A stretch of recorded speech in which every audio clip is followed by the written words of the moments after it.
ಹೆಸರು ರಾಜು ಅಂತ, ಶಿಕಾರಿಪುರ ತಾಲೂಕು ಹಳೆಗದ್ದಿನಕೊಪ್ಪ ಗ್ರಾಮದಿಂದ ಬಂದಿದ್ದೇವೆ ಇಲ್ಲಿಗೆ. ನಮ್ಮ ಅಮ್ಮನಿಗೆ ಕೆಲಸಕ್ಕೆ ಹೋಗ್ತಿಲ್ಲ ಅಂತೇಳಿ ಬೈಕಿಂದ ಬಿದ್ದಿದ್ರು.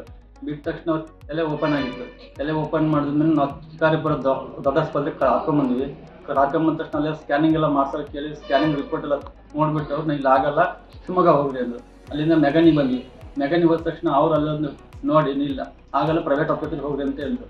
ಮತ್ತು ಎಲ್ಲಿ ಹೋಗ್ಬೇಕಂತ ಕೇಳಿದಕ್ಕೆ ಅವರು ಹೋಗ್ರಿ ಅಂತ ಹೇಳಿದ್ರು. ಅಂದಷ್ಟು ಅಲ್ಲಿ ಯಾರು ಮತ್ತೊಬ್ರು ಯಾರು ಇದ್ದರು, ಅಂಬುಲೆನ್ಸ್ ಡ್ರೈವರ್ಗಳಿದ್ರು, ಅಲ್ಲಿ ಬೇಡ ದೊಡ್ಡ ಅಮೌಂಟು ಜಾಸ್ತಿ ಆಗುತ್ತೆ ಅಂತೇಳಿ ಚಂದ್ರಗಿರಿ ಹಾಸ್ಪಿಟಲ್ಗೆ ಕರ್ಕೊಂಡ್ಬಂದಿದ್ದಾರೆ. ಕರ್ಕೊಂಡ್ಬಂದು ಜ್ಞಾನ ಇರಲಿಲ್ಲ ನಮ್ಮ ಅಮ್ಮನಿಗೆ ಇಲ್ಲಿ ಬಂದಾಗ.